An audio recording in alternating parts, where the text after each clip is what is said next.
Good morning, everyone. Hope you're all having a wonderful day today. Today, we're going to be talking about the Sig Romeo 5. Really quick, before we get into anything else, if I was to do a quick 10-second review, I would say that this has great glass, great durability, and the best red dot on the market for under $300. So, before we get into that, I do want to say that I paid my own money for this. It was not sent out to be me by anyone.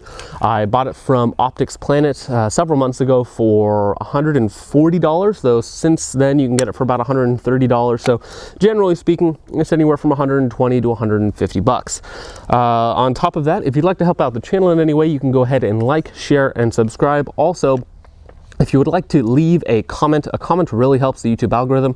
So just comment something algorithmically helpful, something trendy, something like that, and it'll help out the channel. So go ahead and do that. And if you're not subscribed, go ahead and hit the subscribe button because about 80% of you aren't subscribed. So, other than that, you can subscribe to my Subscribe Star, which is basically a pro to a Patreon. You get a lot of additional content and you get entered in monthly giveaways. On top of that, there are also some steel targets, AR500 steel targets for, of course, shooting. You'll see them in the intro and in a lot of the shooting footage. I only have one size in stock right now, but we're getting more in the next week or two. So we already mentioned it, but again, prices anywhere from 120 on the lowest end to 150 normally. So in that price range, there's a lot of really good competitive optics. You of course have the Vortex, the Crossfire 2, and the Spark. You also have the Holosun, the 403 and the 503. They're generally hovering around that price point. You have, of course, the Sig Romeo 5 and the Sig MSR, its little brother, which we'll talk about a little bit later and kind of compare them. But for the money, I think the Sig Romeo 5 gives you the best blend of features, durability, and of course price.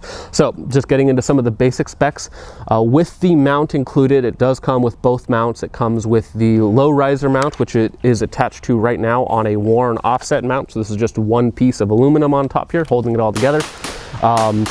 It also comes with a lower 1/3 mount, so a 153 mount. Most of the time when I was running it on its actual mount, I was running it on a UTG 1/2-inch riser, so that would put it up to like a 203, which is a very tall optic, but very comfy when you're wearing like plate carriers and other stuff like that. On top of that, it does have a 50,000 hour battery life.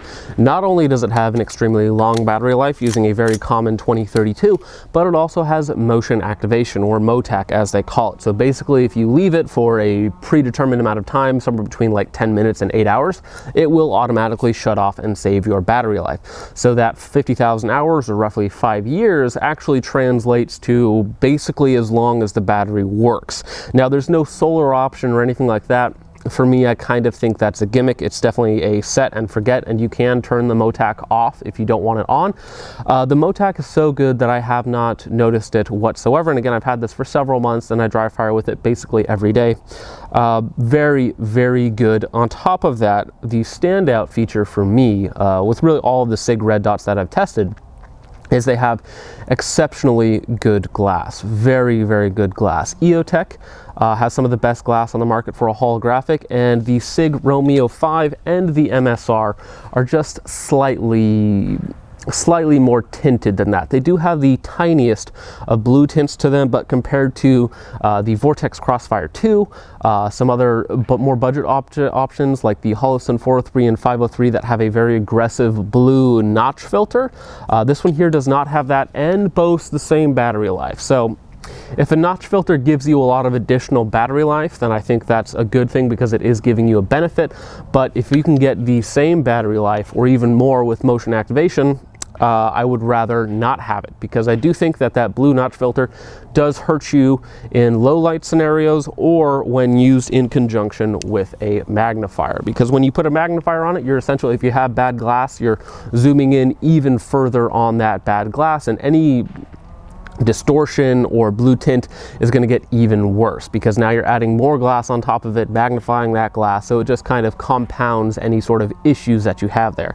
So I think that the Sig Romeo 5, with its very, very exceptional glass, and of course I'll be showing you guys some inset footage for that, looks great not only as just a red dot, but also in conjunction with a magnifier. Now, the magnifier that I've been using, I've already done a couple videos on it showing it in many times, is the Sig Juliet Micro 3, which again has very, very good glass, on par with the Sig MSR and the Sig Romeo 5. Now, Something that I do want to mention, and that a lot of people have told me about all these red dots, is basically Holosun is the OEM manufacturer for these guys. So, you know, it's all made by the same company, blah, blah, blah, that sort of thing.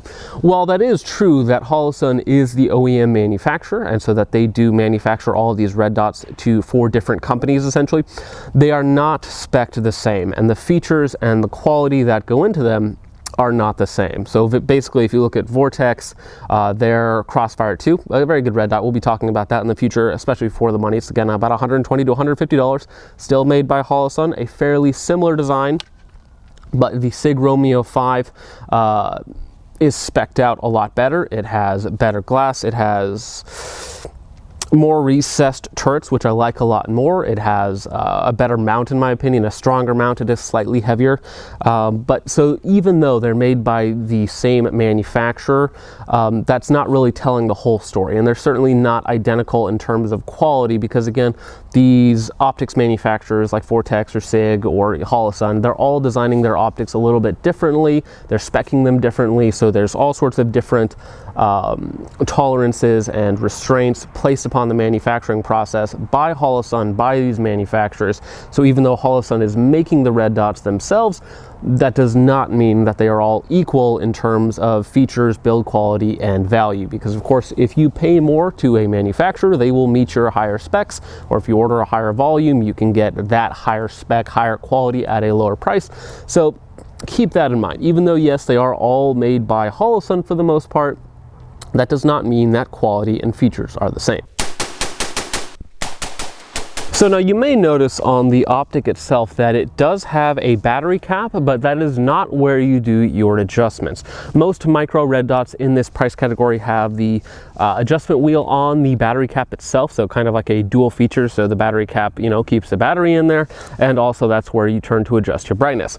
This one has two buttons on top, two rubberized buttons on top. They are very recessed and very nice. They have very tactile feelings. Now, I do want to say on the brightness settings, it is extremely bright. Generally speaking, I have it on like setting 6 or 7 when I'm inside, which is a little bit over bright, but that's just how I prefer to run it. And then when I'm outside, I'm generally always on setting 8. Now, they have 10 daylight settings and 2 night vision settings. Basically, all Sig optics come with some sort of night vision setting, even on their very, very budget end for about $100. The Sig MSR, the Romeo MSR, has 2 night vision settings, which I think is really cool. So of course that means 12 brightness settings in total, and I generally don't use the top 2. And since I don't have any night vision, I don't use like the bottom 6 either. So a middle setting, which is good for battery life, really helps to save your battery and not having to run it on max power all of the time. For instance, if they said, oh, hey, 50,000 hours of battery life, but they really hamper your top end performance so that dot does not get as bright as some other dots on the market, that would be kind of a bad thing. But the dot does get overly bright to where it will bloom out on the sunniest of days. So generally speaking, I run it on 7 or 8 again when I'm outside.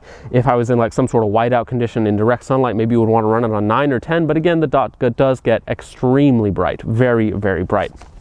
Now you might also notice on here that the turrets themselves are of course capped, and they're very nicely recessed. So they're kind of like, they almost have like an armored look to it, and I do like the look of the optic, which is very subjective, but it's very angular, it's very cool looking. But if you'll notice, I have lost both the windage and elevation caps, as they are not captured, which generally speaking is not a big deal for me at all. I would rather them not be captured because it's annoying for me to change them. But on a specific day, I was taking it out to 300 yards on my 10.5 762x39 AR-15 up receiver, and I was having issues with point of impact shift with my suppressor on and off, making a huge difference at 300 yards.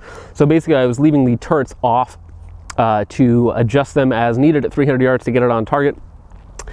And of course, it was raining, it was muddy out, so when I set them off on the hood of my car, they fell off and I lost them. So I don't have them. It is still waterproof, even though they are O-ring sealed, though it probably wouldn't last for a super long time without the caps.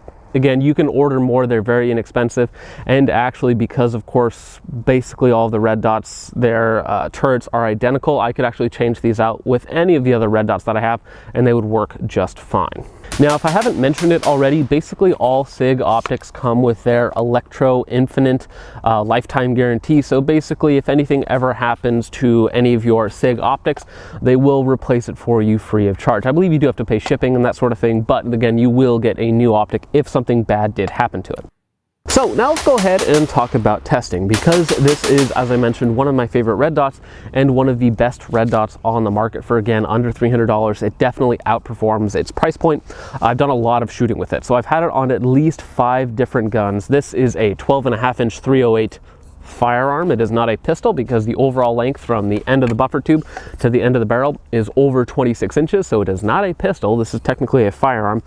This was what we did most of the intro filming with, but on top of that, I had it on both of my 7.62x39 AR-15s, and I've also had it on at least 2, if not more, of my standard AR-15 upper receivers. So the round count, I want to say it's near 1,000 rounds, if not over 1,000 rounds, because again, I've been using it for a long time. It's a really, really good red dot, and I know it's a lot of money to spend right now, but I do a lot of testing, so it's fun to get a good red dot and some different setups out there, and to do multiple testing and do really efficient testing where you're testing like 5 or 6 different things at the same time. So it's good to get this red dot out there, and I really, really like it. Now, on top of that, I do a double drop test on basically all optics that I test, unless there's something not designed for that, like there's something really cheap like a range toy or something like that. But basically, on the first double drop test, which is of course a shoulder height drop test on the optic itself and then one on the side, I did not do it in this worn mount because wouldn't really test the optic itself, more the mount and the LPVO, because it's all connected, so I didn't really want to do that. So when I tested it, it was on my 7.62x39 10.5-inch upper receiver on a 1/2-inch riser, again the UTG riser like I mentioned earlier. And in the first double drop test, I got about 2 MOA of shift at 100 yards, and I thought to myself, that's a little high. So I wasn't sure if I had tightened everything down. So I redid the drop test and basically got no shift in 0 on the second drop test. So 4 drops overall, of course, no damage to the optic whatsoever. The glass is perfectly fine. It's a very, very durable optic. I did not do very extreme durability testing like some other channels have done.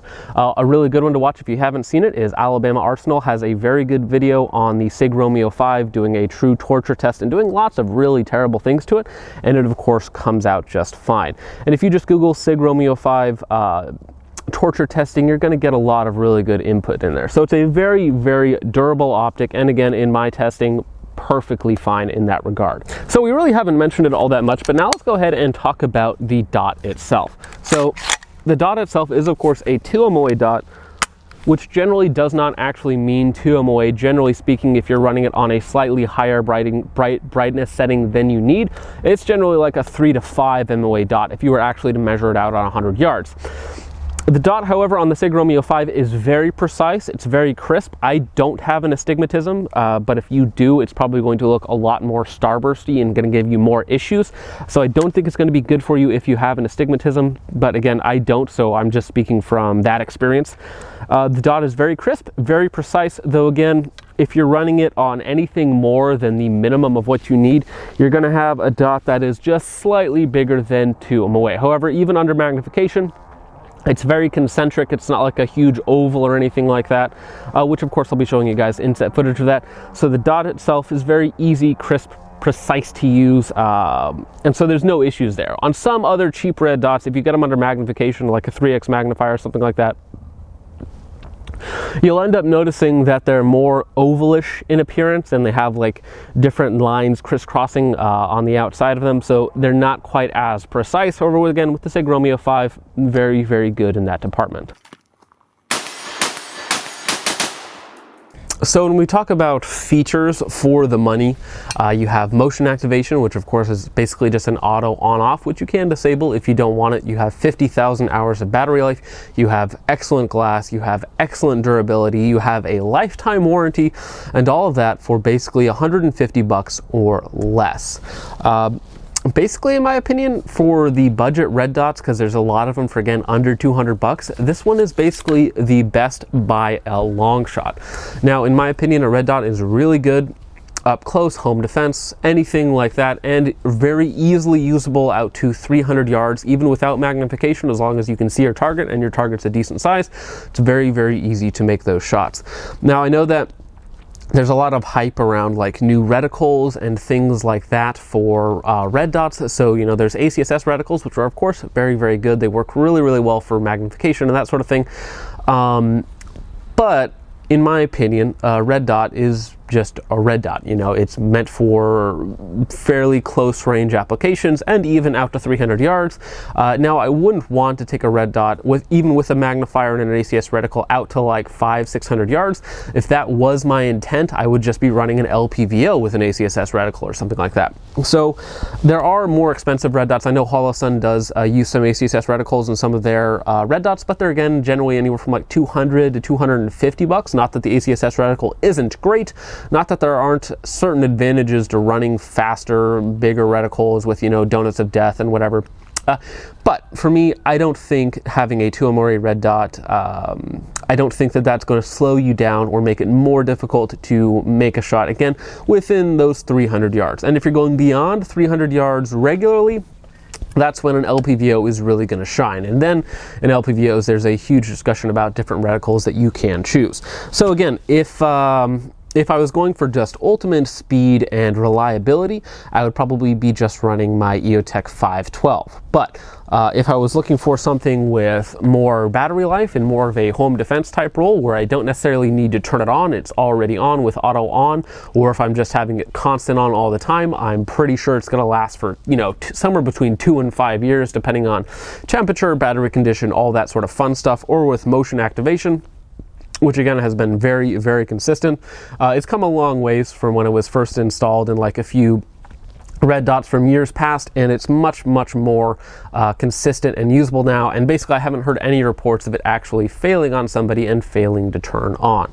So in my opinion, the Sig Romeo 5 is honestly, its features and performance, it should cost about $300, but again, it's coming in at a price of around 150 bucks. Extremely durable, extremely good glass. I would recommend to anyone looking for a red dot that's not looking to spend, you know, $300+ where you're getting a lot of different features, maybe a more extreme level of durability, though with red dots, I mean, you're hard pressed to find a modern red dot that will not take a beating before it quits. And the Sig Romeo 5 is of course no difference.